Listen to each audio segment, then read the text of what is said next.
So index 116 में अपना अगला टॉपिक होगा एक्सटेंशन ऑब्लिक परचेज ऑप्शन।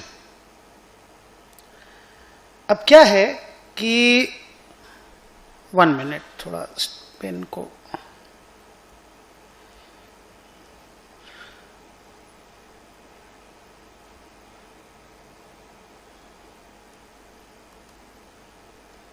हाँ, तो अपना टॉपिक का नाम है एक्सटेंशन ऑब्लिक परचेज ऑप्शन। ये जो बेसिक लीज अकाउंटिंग लेसी की बुक्स में पढ़ने के बाद दो थोड़ा सा डिफिकल्ट टॉपिक जो होता है वो अभी हम लोग स्टार्ट कर रहे हैं। One is extension oblique purchase option and it's remeasurement. तो कहते हैं कि अगर मान लो लीज का कॉन्ट्रैक्ट ऐसा है कि आपको बोला गया कि 4 साल का प्राइमरी लीज पीरियड है और उसके बाद आप और 5 साल के लिए लीज पीरियड को एक्सटेंड कर सकते हो। तो अगर ये चीज कॉन्ट्रैक्ट में पहले से लिखा हुआ है और आपको ऐसा लगता है कि आप ये एक्सटेंशन का पीरियड लेने वाले हो, लेसी को केयरफुली असेस करना पड़ेगा कि लेसी इस एक्सटेंशन को अवेल करने वाला है कि नहीं। एक्सटेंशन परचेज दोनों चीज रेलेवेंट है कि परचेज भी वो पेमेंट की तरह ट्रीट होगा अगर परचेज का भी ऑप्शन साथ में रहे तो आप ये लेने वाले हो कि नहीं पहले देख लो, केयरफुली असेस कर लो।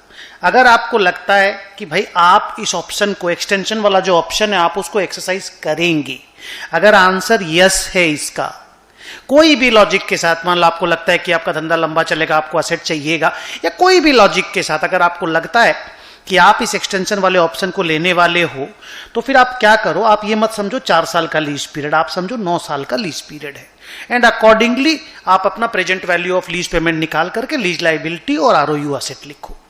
और अगर आपको लगता है नहीं, आप 4 साल का ही लीज से सेटिस्फाइड है, आपको ये एक्सटेंशन ऑप्शन लेना नहीं है, या आप क्लियर नहीं है एक्सटेंशन ऑप्शन लेंगे या नहीं लेंगे, तो आप इग्नोर मार दो। आप 4 साल के हिसाब से आरओयू असेट और लीज लायबिलिटी लिखो, कोई प्रॉब्लम नहीं। आपको रीमेजरमेंट करने तो मिलेगा ही एनीवे, वो है, वो कॉन्सेप्ट है, आपको पढ़ाएंगे थोड़ी देर के बाद।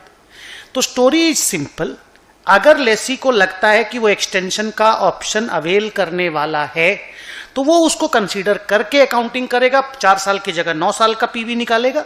और अगर उसको लगता है वो लेने वाला नहीं है तो वो 4 साल का पीवी निकाल करके अकॉर्डिंगली अकाउंटिंग करेगा।